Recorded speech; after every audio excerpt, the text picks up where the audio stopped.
राम राम मंडळी. Ram Ram, welcome to our new blog. तर आम्ही आता निघतो आहे शेगावसाठी. गजानन महाराजांच्या दर्शनासाठी. काल आमच्या इथे पालखी आली होती, तर आम्ही त्याच मुळे आम्ही ठरवलं की आज त्यांचे दर्शन करून येऊ. तर मग आम्ही थेट शेगाव गाठतोय आता. आणि तुम्हाला सांगत राहू मधामधात काय कसं पोचतोय काय, किंवा मग पोचल्यावरती तुम्हाला सांगू. आमच्या होम टाउन पासून शेगाव 90 किलोमीटर्स आहे. तर आम्ही आता पोचलोय शेगावला.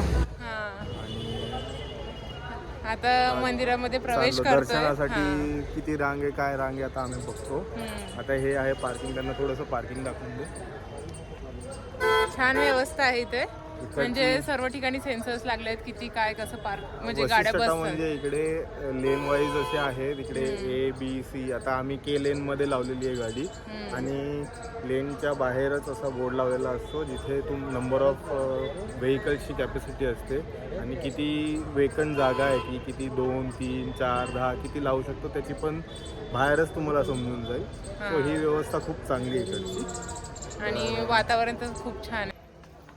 पार्किंगमधून आम्ही चाललो आहे थेट दर्शनासाठी. ते इकडे 2 मार्ग आहेत, एक भूमार्ग आणि एक भक्तनिवासमधून जाणारा मार्ग. आम्ही भक्तनिवासमधून जाणाऱ्या मार्गानेच जात आहोत. शॉर्टकट घेतलाय ना. समीक्षा, हे वेगळे की शेगाव संस्थानमधलंच आहे? शेगाव संस्थांचंच बांधकाम आहे कौस्तुभ हे सर्व. एवढं भारी कधी झालं? बरेच वर्षांचं आहे. तुमचं लक्ष नसेल मे बी, किंवा तुमचं येणं जाणं कमी आहे म्हणून नसेल आयडिया. हा मंदिराकडे जाण्याचा मार्ग आहे, आणि हा सर्व जो परिसर आहे तो भक्तनिवासचा आहे. इकडे बसेस सुद्धा लागलेल्या दिसत आहेत, ज्या भक्तांसाठी आनंद विहार व आनंद सागरसाठी मोफत सेवा आहे. आम्ही आता चालत जातोय मंदिराकडे. हे बघा इकडे असे बोर्ड लावलेत मंदिराकडे जाण्यासाठी मार्ग. हे बघा ती तिकडे उभी आहे. हा रस्ता असा जातो, मला दाखवत राहू मधामधून मी. तर हे आम्ही मंदिरामध्ये एंट्री घेत आहोत. ही सगळी चेकिंग होते सिक्युरिटी पर्पजसाठी.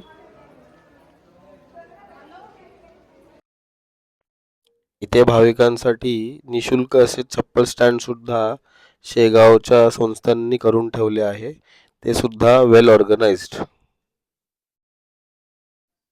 कौस्तुभ, तुम्हाला माहिती आहे का, इथे मंदिराच्या परिसरामध्ये हे श्री नागदेवता म्हणून मंदिर आहे, जिथे श्री महाराज आधी सुरुवातीला इथे बसायचे. समीक्षा, जरा पटापट पाय उचल, आपल्याला अजून पुढे रांगेत लागायचंय दर्शनाच्या. हो येते, जरा व्हिडिओ तर काढू द्या, आपल्याच चॅनलसाठी काढते. आज गर्दी थोडी कमी दिसते, आणि हे मेन एंट्रन्स आहे. पण आपल्याला आता इथून नाही जायचं आहे, आपण आता जाणार आहे पुढून. कारण की रांग जी सुरू होते दर्शनासाठी, जी रांग लागते ती पुढून लागते. मेन डोर पासून आपल्याला मेन डोर हा त्यांनी एक्झिट केलाय, मेन आणि एंट्रन्स पासून मेन एंट्रन्स पासून कधीच एंट्री भेटत नाही. आणि ते ऑलमोस्ट टाइम पण दाखवलाय की किती टाइम लागेल ते. 1 तास मिनिट 1 तास 0 मिनिट दर्शनाकरता, म्हणजे समाधी दर्शनाकरता, आणि मुख दर्शनाकरता फक्त 10 मिनिटं. खूप चांगली व्यवस्था आहे यांची.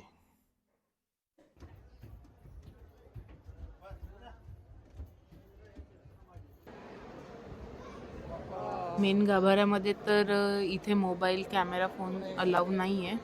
स्टील LED स्क्रीनवरती महाराजांचं आम्ही तुम्हाला इथे दर्शन दाखवू शकतो. हे समाधीचं दर्शन आहे, मुख दर्शन नाही आहे. इकडे खालीच समाधी आहे गजानन महाराजांची.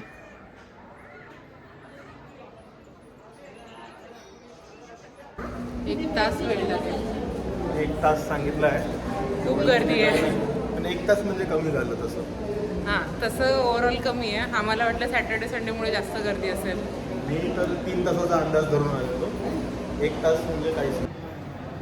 जय गजानन महाराज.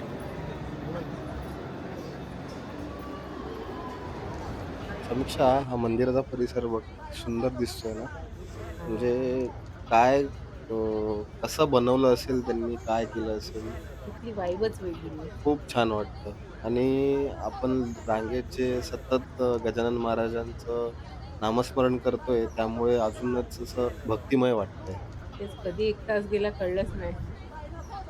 1 तास सांगितला होता, जवळपास 1च तास लागला. आणि खूप छान दर्शन झालं खूप छान. व्यवस्थित. इकडे धक्काबुक्की वगैरे काही नाही.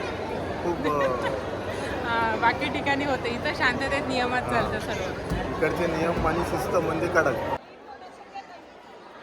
मंदिरातून बाहेर आल्या आल्या आम्ही ते सुवर्ण झेंड्याचं दर्शन घेत आहोत.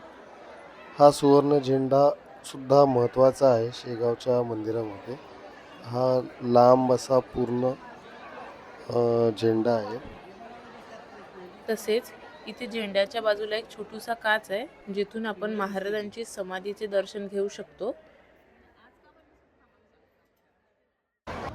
आपल्याला मंदिरात जागोजागी सेवार्थी दिसतील.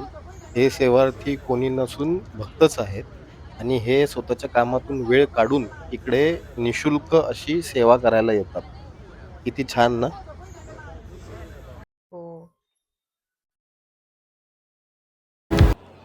इथून आता पुढे जाऊन आम्ही हे धूप आरती घेतो.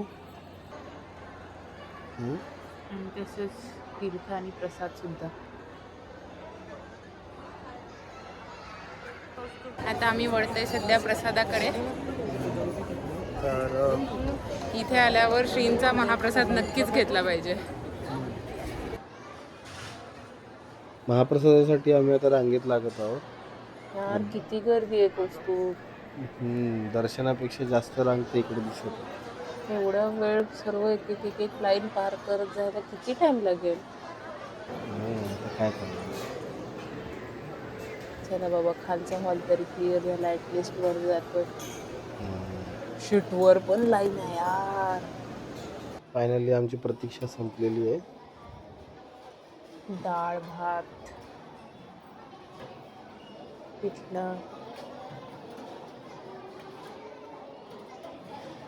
बटाट्याची भाजी,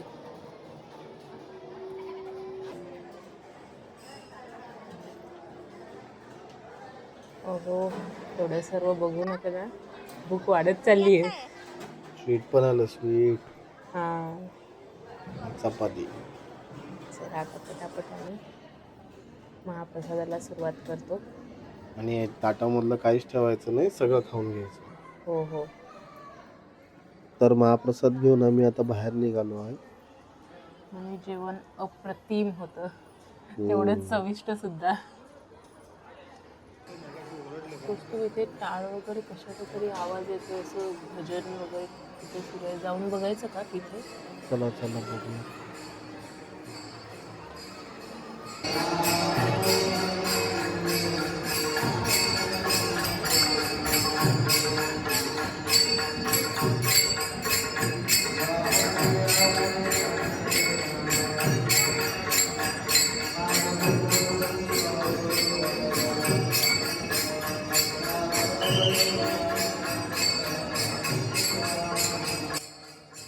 खूप भारी वाटते यार हे सर्व ऐकून.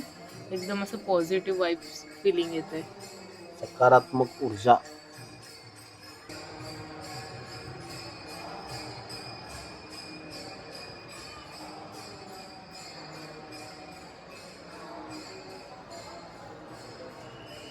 तर मंडळी, छान दर्शन झालंय. आता महाप्रसाद सुद्धा घेतलाय आम्ही आणि आता आम्ही निघतोय घराच्या दिशेने. एक्झिट प्लॅनमध्ये थोडा बदल झालाय. आता डिरेक्टली घराकडे न वळता अजून इथे एक पवित्र ठिकाण आहे, कृष्णाजींचा मळा म्हणून. तर तिथे जाऊयात, तिथलं दर्शन घेऊयात, मग पुढे घराकडे जाऊयात. येस. आलोय कृष्णाजीच्या मळ्यामध्ये. हे पण एक शेगाव मधलं महत्वाचं ठिकाण आहे, पवित्र ठिकाण. पवित्र ठिकाण आहे. हे तुम्ही बघू शकता. हे थोडंसं रिकन्स्ट्रक्ट केलेला मळा आहे. किती सुंदर आहे पण हे. हो हो, एकदम एकदम भारी वाटते, लाइटिंग वगैरे असं, म्हणजे शेगावची बातच वेगळी आहे ना. सगळंच तिकडे सुंदर आहे. महाराजांची तेवढीच कृपादृष्टी आहे शेगावमध्ये. तर हे असं हे मंदिर आहे. तर ह्याचे महत्त्व सांगायचं म्हटलं म्हणजे इथे महाराजांनी चमत्कार दाखवला होता. म्हणजे जळत्या पलंगावरती महाराज बसले होते आणि त्यावेळेस त्यांना कोणतीही इजा झाली नव्हती. हाच तो पलंग आहे. या माळ्यावर तसेच इथे एक महादेवाचे पण मंदिर आहे आणि जो काही चमत्कार घडलाय त्याचा कथासार आणि चित्र रेखाटन सुद्धा केलेले आहे.